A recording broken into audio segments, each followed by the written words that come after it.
expertise with members of the Bryant community. My name is Shardy Hunt Shante, class of 2017, and I manage online communication for the Alumni and Parent Engagement Office. Today, you will hear from Monika Sattler, an experienced presenter, Bryant alumna, author, and achievement coach. Our webinar will be moderated by Modern Languages Senior Lecturer, Patricia Gomez, Affiliate Faculty for Global Studies in SIE Latin America, and Faculty Advisor for the Bryant University Spanish Cultural Organization. Before we start, let's establish the structure of today's webinar, which will last for 1 hour. All participants are in listen-only mode. However, we encourage you to comment and ask questions using the question and answer feature located in the lower right-hand corner of your screen. We'll answer questions throughout the webinar and at the end. After today's presentation, you will receive a survey. Please take a moment to provide feedback. Your comments are valuable as we expand our professional development program. Now I'll turn the program over to Professor Patty Gomez, today's moderator. Hailing from McAllen, Texas, a small city along the Mexican border, Patricia Gomez has been a part of the Bryant community since 2006 and is now a senior lecturer teaching all levels of Spanish. In addition to her role as faculty advisor for campus organizations, Professor Gomez serves as the co-chair of the Women's Initiative, charged with highlighting exceptional opportunities that inspire women to excel at Bryant. Thank you, Sharday, and welcome everyone. I'm proud to introduce today's presenter, Monika Sattler, class of 2008.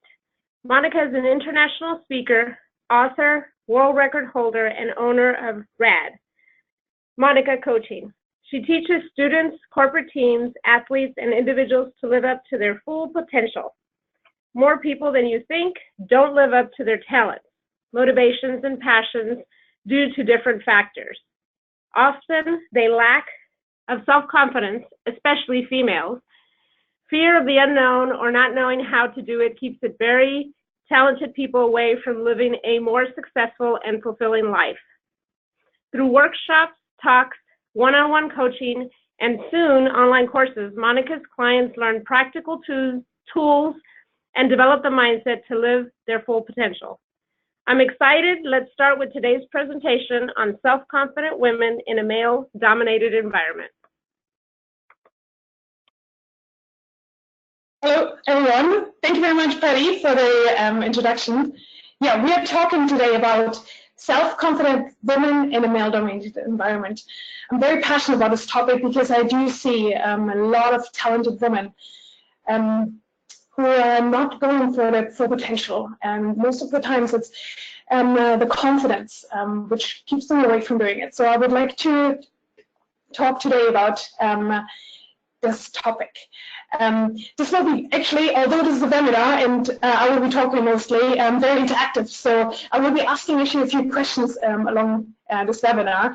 So if you grab a pen and a paper and for a few notes, that would be great. I also will be sharing my experience during this. However, all the points, all the messages I'm bringing across are for everyone and for any part of situation. So yeah, I will be talking about cycling, but this could be basically applied to any part of your life. Okay, as I mentioned, I am a cyclist. I'm a very, very passionate cyclist. I've been riding, I've lived in 5 different countries and did about more than 200 group rides. And every single time I've been on the group rides, no matter in what country I lived, I was basically by myself or with one of a few other women. But I was in a very much male-dominated environment. And for me, sure, I was the minority, but I don't see it as a way of that I will be inferior to it. And I think it's very important, not feeling that you are different from others just because I'm a woman. And for me, it was not just about equality. It's not just about being part of the group. I believe that whatever you're doing, no matter if you're in a minority or not, you should excel and grow to your best talent, to live up to your full potential, whatever your full potential is. It should not be just trying to be equal to everyone else. So that's how I lived also as a cyclist. And for me, being in the group rides was not just about being on the group rides. I want to be the best I can, the best cyclist I can be. And my mission is to inspire others to go for it. So I decided to set a world record. That was 1 year ago. I looked at the map and trying to figure out what can I do to really showcase about going for a big challenge. So I decided to write one of the hardest cycling challenges in the world as the first female in history. It's called the Vuelta a España. I'm not sure if you heard of it, but you might have heard about the Tour de France. So the Vuelta a España is the Spanish version of it. Just to give you a little bit of numbers and an idea, it's 21 days, over 2,000 miles.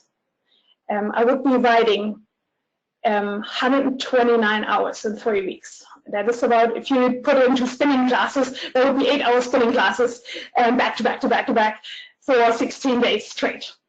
And it's 49,000 meters of climbing, which is about, if you would be riding uphill, 395 floors. So a lot of climbing, a lot of days, a lot of time in the saddle. I would be riding before the professionals, so I had also a time crunch, so I had to finish before them. So there was a lot of things which actually were going against me.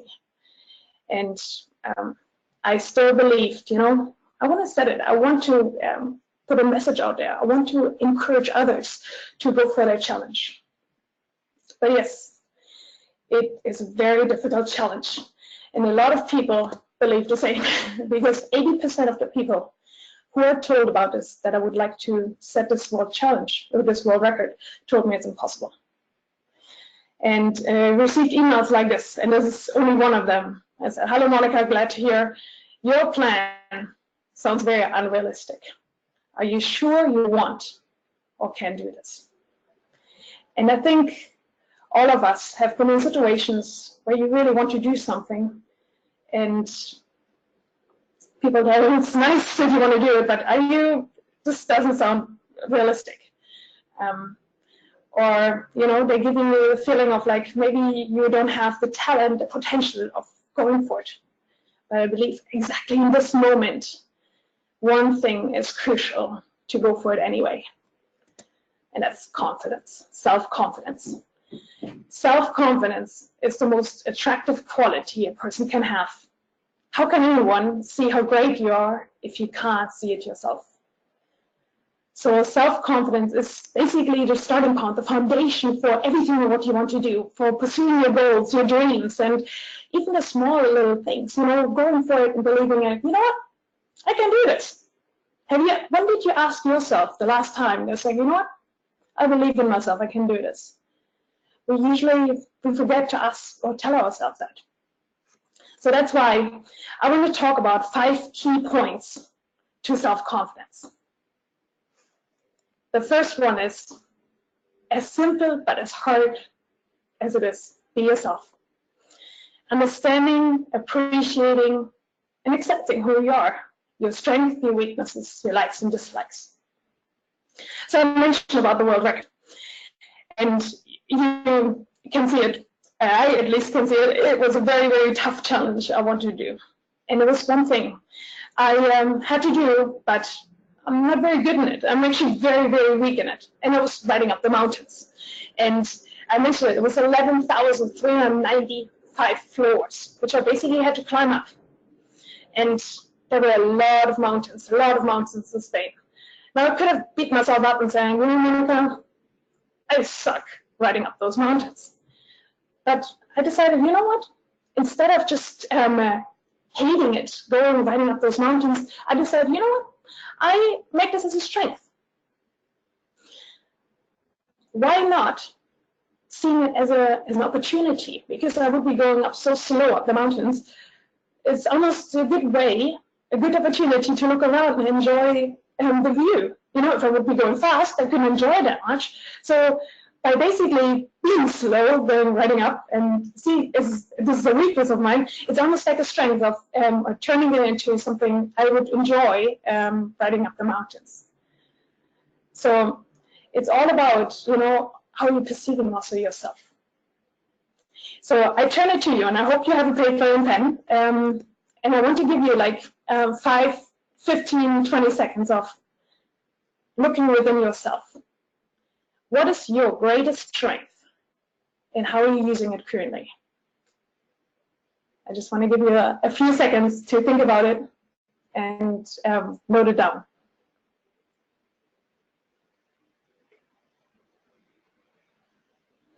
This is one of those questions I think we don't ask ourselves often enough.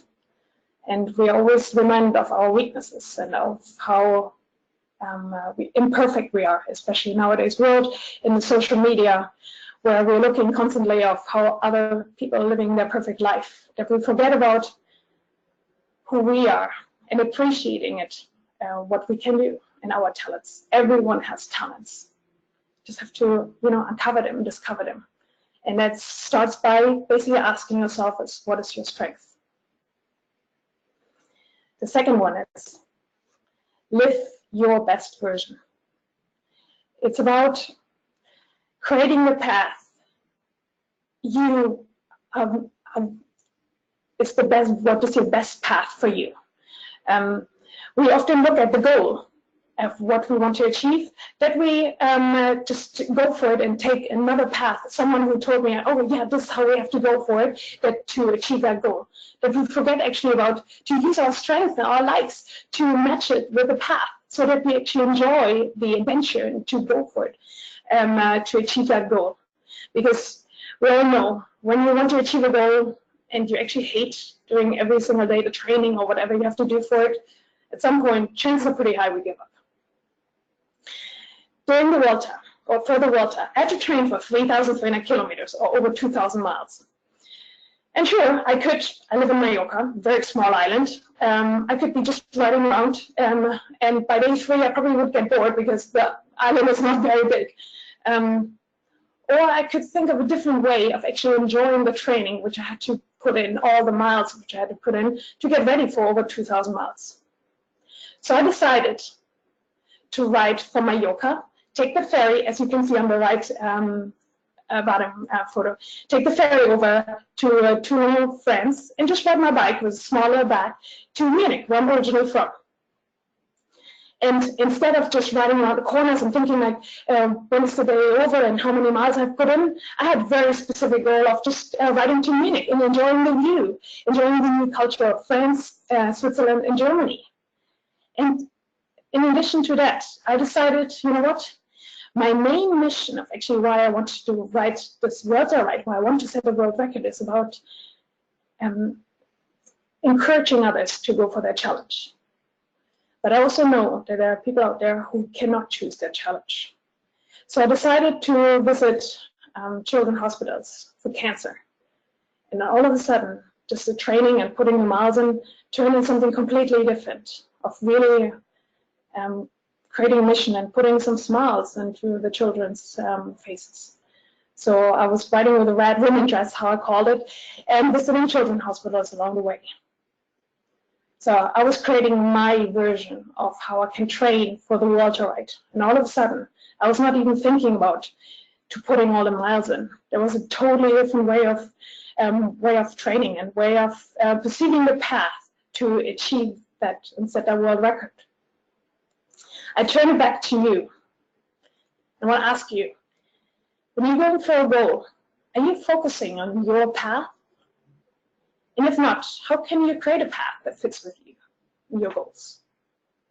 I want to give you just another 15, 20 seconds. This is a tough one, but maybe you can jot down a few thoughts which come up right now to give you an idea of how your path could look like.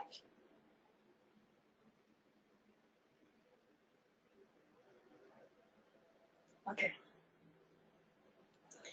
The third one is surround yourself with people that support you. So important. I fortunately had, out of those 21 days, 19 days where people were riding with me.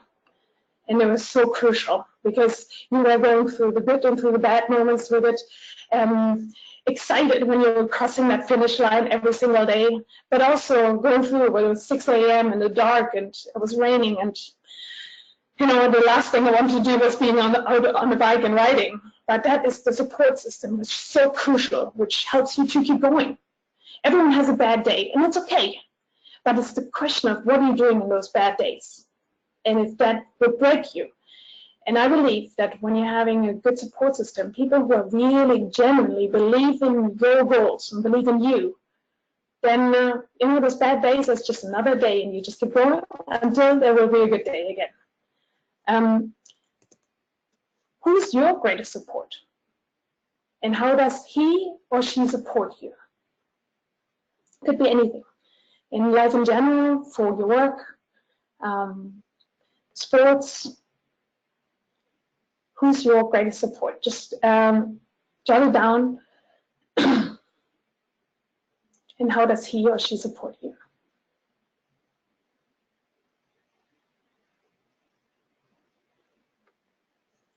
Okay.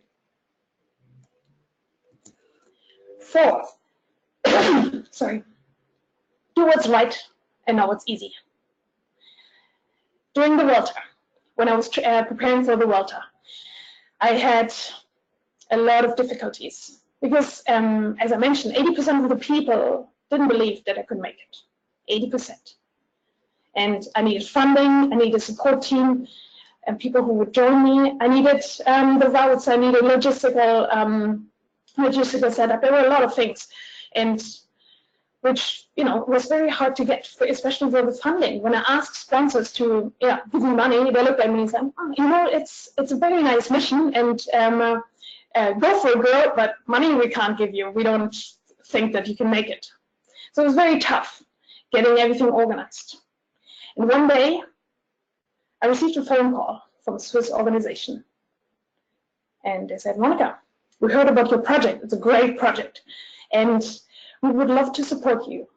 We'd love to give you the money, the route setup, the logisticals, and the support. You don't have to worry about anything. And I was like, sounds good, too good to be true. What do I have to give for that? And they said, well, you would be just riding basically part of our ride. It wouldn't be your ride anymore, but you still would be setting a world record, but it would be under our name, this entire project. It took me about 5 seconds to think about it, and I declined politely because I realized, this is not just about setting a world record. There was so much more to it. I want to do this to encourage others to go for their own challenges, to showcase, what it means to live to your full potential, all the doubts and everything that goes with it. And I'm glad I did, because the photos you're seeing would not exist if I would have joined the Swiss organization. People in small little towns come up with Vamos Monika, with posters, my name, cheering my name. All of a sudden, entire Spain knew about my project. Not even that. On a Sunday morning, one day at 6 a.m., it was pitch black dark. I was riding my bike, and it was dark, just my support vehicle behind me. And all of a sudden, I saw in the distance people moving. 6 a.m. in the morning on a Sunday in the middle of nowhere. I was like, what's going on here? And the closer I came, the louder they got. They were cheering for me. There was a family which was standing at the side and waiting that I could come by. And that was actually the picture on the top right. It was a father and son, 11-year-old son, who joined me for 40 kilometers on that day to be part of this mission. This would never, ever have happened if I did the easy thing and not the right thing. To stick to your morals. I think that's very, very important. It will be so much more rewarding. So I turn it to you again. Are there any situations in your work or so where, now we have to change it, sorry. Where it's too easy to give in or say yes, just because it's the easy way out? What do you do? What keeps you motivated to stick to your own path? I give you, again, a few seconds just to think about it and note down a few words.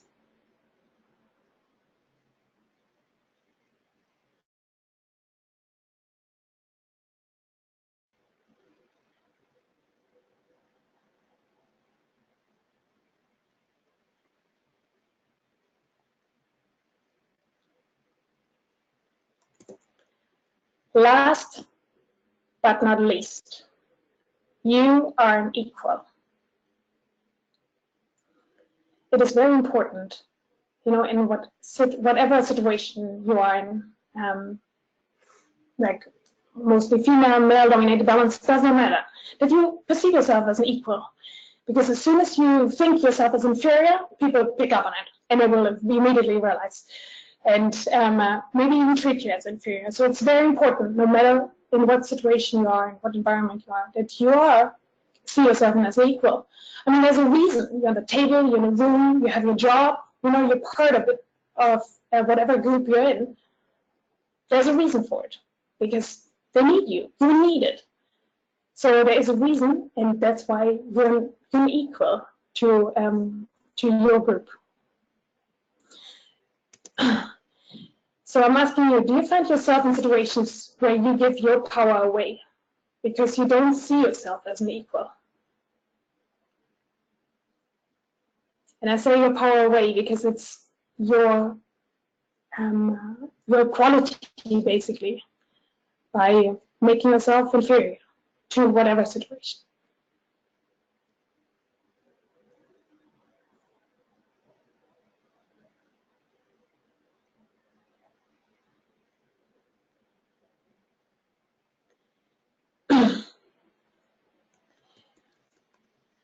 The most crucial part of this is that it's not just about that I or you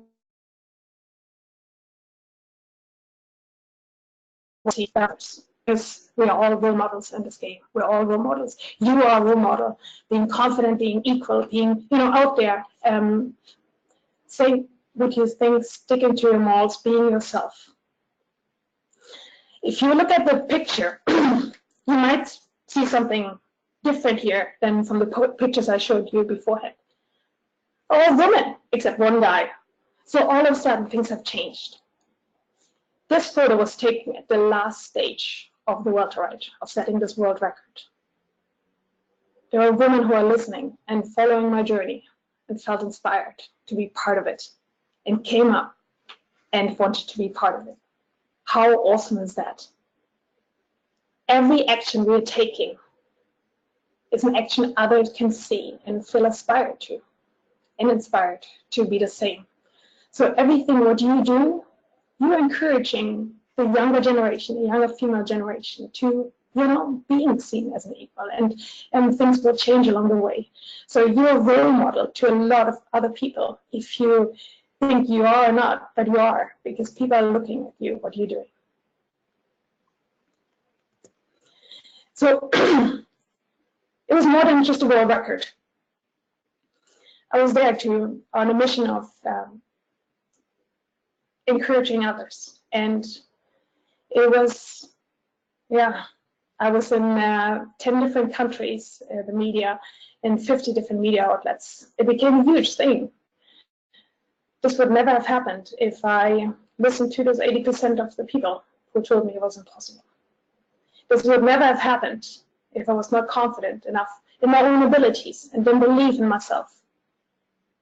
So that's why self-confidence is so crucial, to go for what you want, because you don't know, more opportunities, more things are happening when you actually go for what you love doing.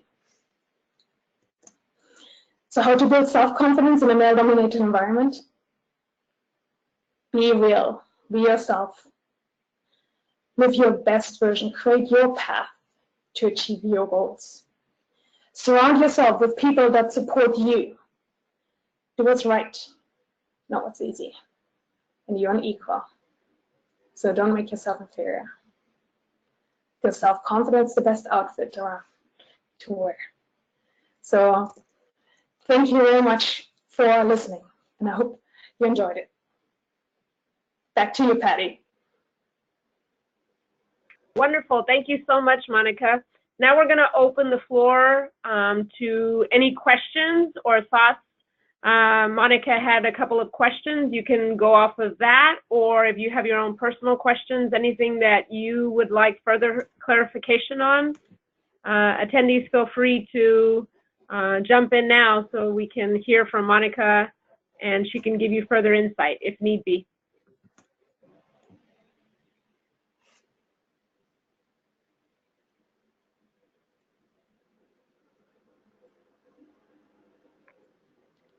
Okay, so Monika, while we're waiting a little bit for some questions, can you talk a little bit further, because many women deal with the situation of being in a male-dominated environment.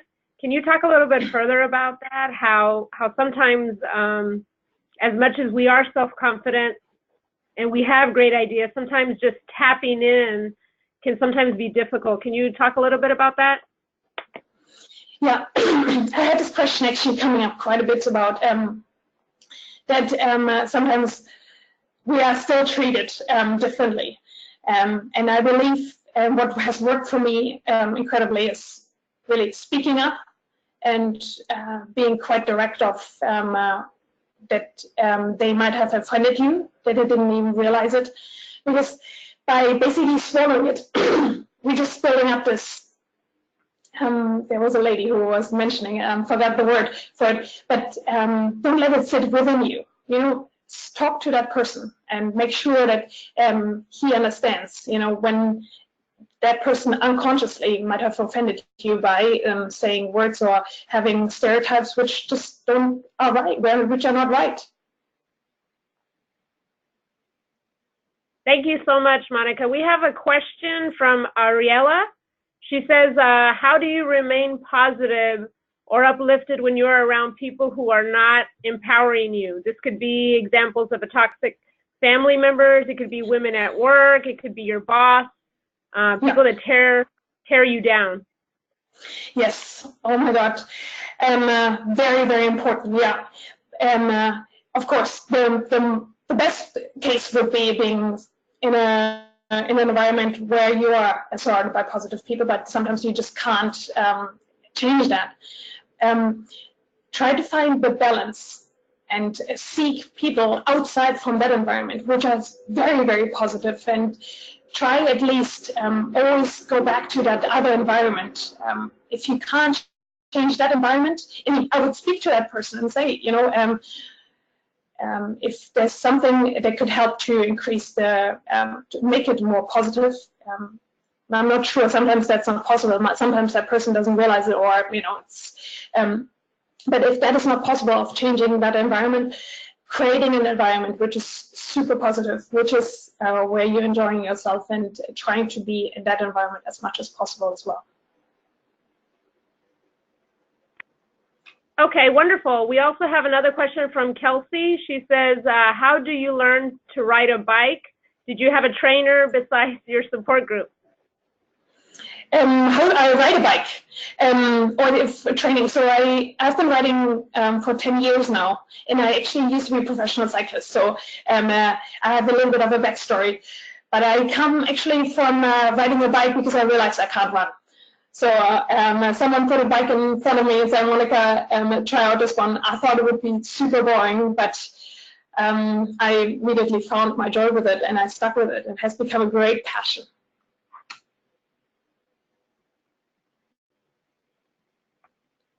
Okay, so attendees, you can continue asking questions. We have some coming in, and we're going through them. So please, we have plenty of time. Feel free to ask Monika anything. We have Stravula, one of my students. So good to see you on this webinar.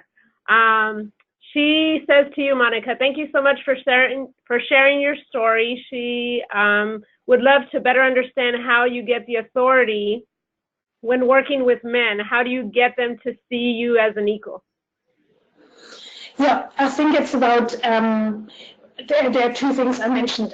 One of them is of not making yourself inferior to it by using language which not make you like, you know, could I potentially, there are words which actually make you already inferior, of being strong, staying to your stance, taking a stance.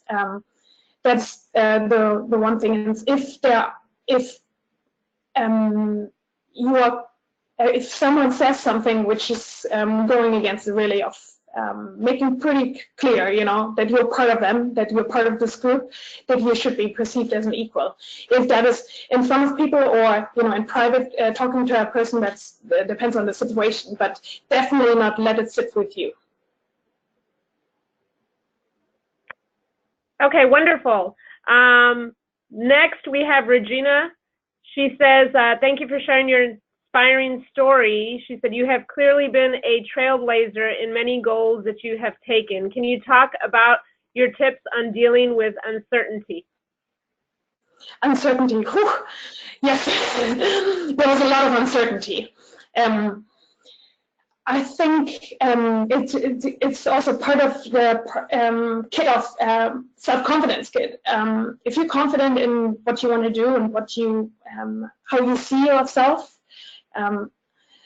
you definitely don't feel too tied up with or struggle with the point of uncertainty, because you always see the certain thing and you see where you want to be. And I think that's the most important thing, especially when it's all a little bit more shaky, it seems more shaky. I guess when uncertainty really hits you is if you don't see the vision, if you don't have something where what you're striving for, what you want to go for. So to deal with especially those kind of parts, write it down. Write down your goals, how you see yourself in a certain time frame, and always look there instead of swimming around it, in the ocean. See where you want to land. Yeah. Okay, great. We have another comment from Allison. She says, what advice would you have where there are more women in your environment with the verb? I'm sorry, let me repeat that again. What advice would you have where there are more women in your environment and they go along with the verbiage from male counterparts? They tear you down and you're trying to build different projects, thinking outside of the box, etc. But kind of when you have your own female colleagues or employees working against you is Allison's question. I think I'm sure there's a lot more to the situation. So from that, what I hear, it's again maybe raising the issue, talking about it. That at the end of the day, you have the same goals, that you should work towards the same direction instead of tearing yourself down. Sometimes it is actually, people want to tear you down because they don't have the confidence in themselves. Of almost tell them about my upcoming online courses so they can build the self-confidence. Because when you're real, when you are yourself, you don't have to worry about other people. You don't have to compare or compete with other people, because you truly believe in yourself and you're accepting and appreciating it. Oftentimes, people make other people feel bad because they don't feel good. So it's about almost raising other people's self-confidence and knowing it. Sometimes it's about not taking it personal when other people are telling you something bad, or maybe trying to figure out where is this person actually coming from. Maybe they're not happy, and it's not just actually about me, it's more about them. I'm sure if you hear it on a daily basis, it's not a good thing. So there's so many depending factors, of course, to it, but almost, if there's a chance to talk and communicate with that environment and making sure that everyone is going the same direction, then those things shouldn't be happening, right? Okay, great, Monika. I think also kind of you talking about your experience, I think being true to yourself is extremely important as well. Because at the end of the day, regardless of what environment you are in, it's important that you don't go along with others just to satisfy the turbulence. I have found that in some of the jobs that I have experienced myself. So, and I think you incorporated that into your presentation. So I just wanted to add that. Yeah. No, thank you. Yeah. Now we have Tiffany. She says, "Hi, Monika. I'm so happy I was able to attend this session. Thank you for sharing your experiences. Are you still playing volleyball? What is your next big goal that you are trying to achieve or working towards right now? Oh, thank you. If that is Tiff from my volleyball team, then I say hi, Tiff. I don't play volleyball anymore, unfortunately. I got fully into cycling. My next challenge is actually setting another world record. It will be in a small little country between Spain and France, Andorra.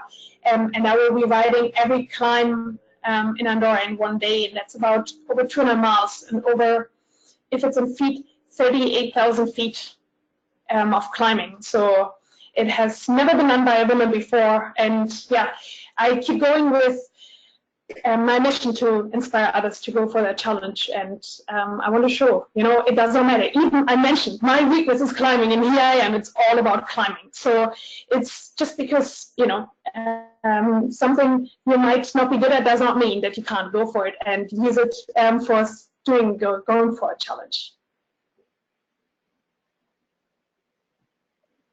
So just so you know, Monika, that was Tiffany Gary. So maybe that's exactly. The way Yep, yeah, you know her last name. And she just commented, excellent, thank you. Yes. So while we're waiting for some more comments and questions, Monika, you were here at Bryant last week speaking to our students, and thank you so much for being here and inspiring some of our current students. You spoke a little bit about IBM, so I kind of wanted to maybe have you offer some of your experience with IBM, because your presentation focuses on cycling. Can you compare that experience with IBM a little bit with cycling? I'm trying to remember, did you say you were with IBM for 2 years? Yes, so I worked as an IT management consultant for IBM in Switzerland and in Australia. And yes, that is also very much a male-dominated environment.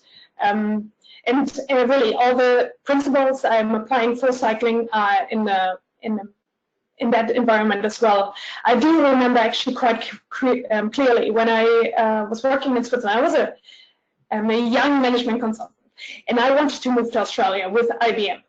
Everyone told me it's impossible to do because I'm a young IBMer, and they would not just transfer some young woman over. It would be more the senior stuff. And I was like, you know what? I don't care what other people are telling me because I want to move to Australia, and I will. And yes, there was hundreds and hundreds of emails and phone calls being set out, but I moved. And that, I think, once you've done something like that, when you actually achieve something where a lot of people might not believe that you can make it and you did it, that just gives you that feeling of, you know what? It doesn't matter what other people are saying. I go for it anyway. So I think that is just, it's a snowball effect. The small little things where you think maybe, it just becomes bigger and bigger, and then all of a sudden, if you decide on a goal, you go for it. It doesn't matter what other people are saying, as long as you're believing in yourself. I also would like to mention, I have an upcoming online course, so this is a very, very short version of it, and I just had a few questions, which I didn't give you a lot of time to think about and to answer, but I will have an upcoming online course, which is about being a self-confident woman in a male-dominated environment, which especially goes into the be yourself, be real part, because that is the most crucial foundation for self-confidence and for a more successful and fulfilling life. Wonderful, Monika. We also have another question or comment from Vivian. She is wondering if you have any suggestions on building, trying to work with other women and finding male allies. How do you build these support groups? I think there are two questions in one. One is for building a support group. Is that right, Patty? Yes, building support groups like within an organization, or because this obviously is not limited to the workplace. It could be in an organization that you work for or that you are part of. It could be a religious group. There's so many different ways that this can be unfolded. So just trying to see what suggestions you have on how women can come together and support each other, but at the same time finding the male allies. Yes, I think it's very important, and I've had the conversation with many people before that by creating equality on the workplace or in general in any part of the world and any part of your life, it's very crucial to include the other 50% so they know about it and that something is built up so very sustainable. I'm working with a lot of women groups within organizations, within corporations. So there are a lot of established groups out there, even events. Yeah, talking about this topic to your friends, to your colleagues, and creating about it. Like, how can we make it more inclusive? How can we are creating a more balanced environment? And really, I think by talking about this issue or this topic very clearly and very with a very clear goal, as well as with a male with your male peers, in a group like that. And within a company or organization they're really looking for, there might have been already established groups out there. What I also realized, I want to mention is I've given quite a lot of workshops and talks, and more people than you think actually thinking about this topic. So by actually just raising this topic in your group and talking about it, you will find a lot of people and a lot of who are thinking the same. Thank you, Monika. We have another comment from Shannon. Shannon's wondering, how do we differentiate between self-confidence and arrogance? I think especially, she says that especially with women, sometimes women are seen as arrogant versus self-confident. How can you speak to that, Monika? I'm so glad you asked, because this is actually part of the more extended version. I do talk about the difference between self-confident arrogance and how we call it, like bitchiness, because a lot of times self-confident women come across arrogant. I believe self-confidence is really the confidence in yourself. It doesn't matter how you come across it. It is really your true belief of how that you believe, like your belief in yourself. Doesn't matter what other people are thinking about it. Arrogance is just a layer on top of it. You know, how other people might perceive you, or how are you perceived. But at the end of the day, if you're confident in yourself, it might not come across sometimes the right way, but if you're confident in yourself, it doesn't matter what other people think of you. And if they're having a problem with you being confident, that is almost their problem. That's not your problem. The most important thing is really believing in yourself and growing within yourself.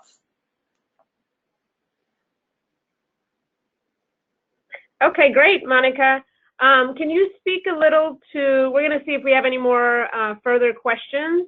As of right now, we do not. So we wanted to maybe have you speak a little bit. One of your points talks about when you give your power away because you see yourself as an equal. Have you found yourself in this kind of a situation? Obviously, the cycling is one example, but can you talk a little bit about your corporate life? Did you see that in some way that, obviously you worked with IBM for 2 years, but was there a situation that you can recall where you felt like you gave your power away, and then how did you get it back? I guess question. Yes. Did you just kind of?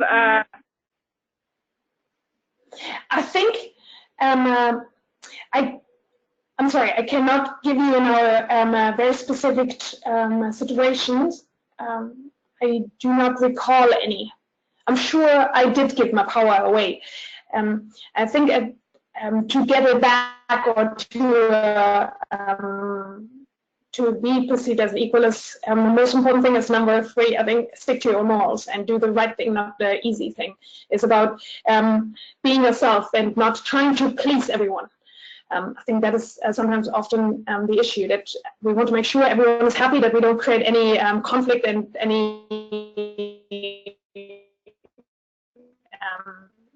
problems, that we are doing so much to that we're basically like putting ourselves inferior with it. So instead of sometimes, not that I want to see conflict, but sometimes sticking to your point. If you believe that this is how I believe and this is how it should be, or how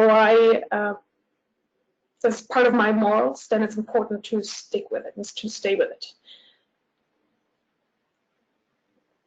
Basically, do not go the easy way, go the harder way, and being again true to yourself and your values and what you believe in. Yes, and that is basically makes you being equal, also being more respected in any environment. Wonderful. Do you have any closing thoughts, Monika? Anything that you'd like to let our participants know? Any other information that you feel would help them? Yes. I think first of all, thank you very much for attending the session. I hope it gave you some insights and a few points where you can go out and saying, this is how I can be more confident. The most important thing is really be yourself. There's no other person better you than you yourself. So instead of focusing on others, and focus on yourself and accept and appreciate it. I think we're doing that way too little, especially in the world of where everything is everything is about being perfect, and a lot more superficial. It's so much more important to be real. As I mentioned, this is a big mission of mine, and I want to help you and everyone as much as possible about living up to their full potential. So if you're interested in learning more, check out my website and sign up to the upcoming online course, to any updates. So I love feedback, comments, and questions if you might not want to share right here. I'm always reachable via email. I'm sure this will be it's on the slide as well. So thank you very much for attending, and that's from me. Thank you so much, Monika, for all your advice and presentation. On behalf of the Bryant Alumni Association, I'd like to thank Monika Sattler for a thought-provoking presentation. Most of all, I'd like to thank all of you for joining us today. Our entire webinar series archive can be found at alumniconnect.bryant.edu/webinars. If you enjoyed this webinar or want to suggest a topic for the future, please look out for our survey in your email. Upcoming events can be found at bryant.edu/alumni events. This concludes today's webinar. Thank you very much and have a wonderful day.